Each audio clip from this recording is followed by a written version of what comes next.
Published, 1731 Eastern Standard Time, the 9th of January 2018. Updated, 1741 Eastern Standard Time, the 9th of January 2018. As usual, the focus after an Ashes defeat is falling on the coach, but to just discuss the future of Trevor Bayliss would be to ignore the real issue here.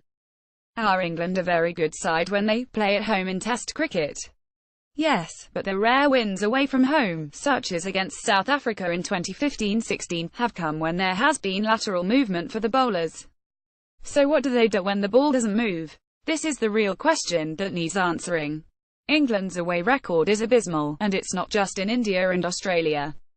They ended up drawing the last series in the Caribbean against a mediocre West Indies side, according to ACECB chairman Colin Graves, and they have failed to win in Bangladesh and New Zealand in recent years, too.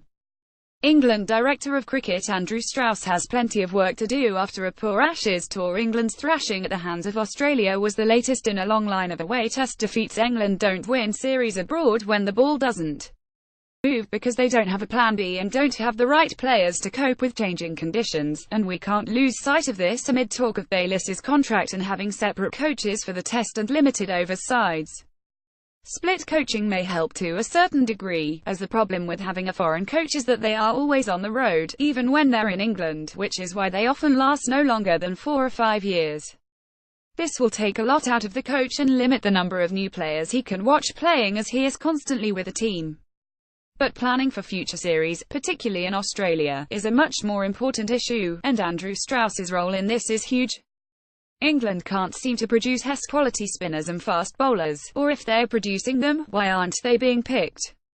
The planning for this Ashes tour. Ben Stokes is not selectable, so they pick Stephen Finn. Finn gets injured, but instead of turning to one of their promising, young quicks they pick another 80 miles per hour right-armer in Tom Curran. Nothing against Curran, but he's just not going to bowl size out in Australia. England say they planned well for this series with the players available, but planning should have started years ago so the right type of player to win in Australia was available.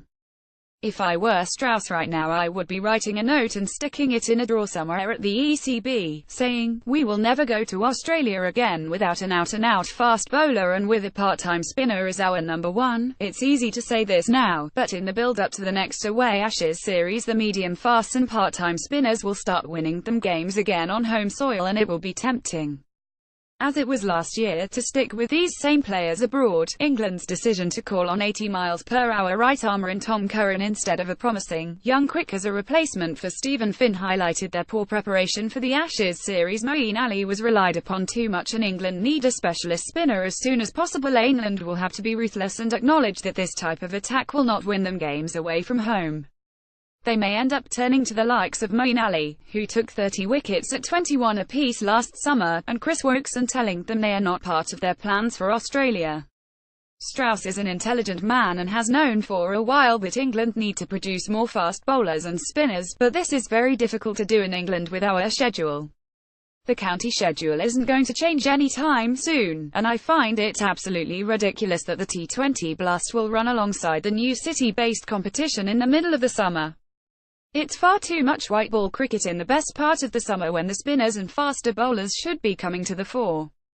If they can't change the county structure, England must centrally contract some hand-picked young fast bowlers and spinners and take them abroad to improve their skills so they are ready for battles away from home.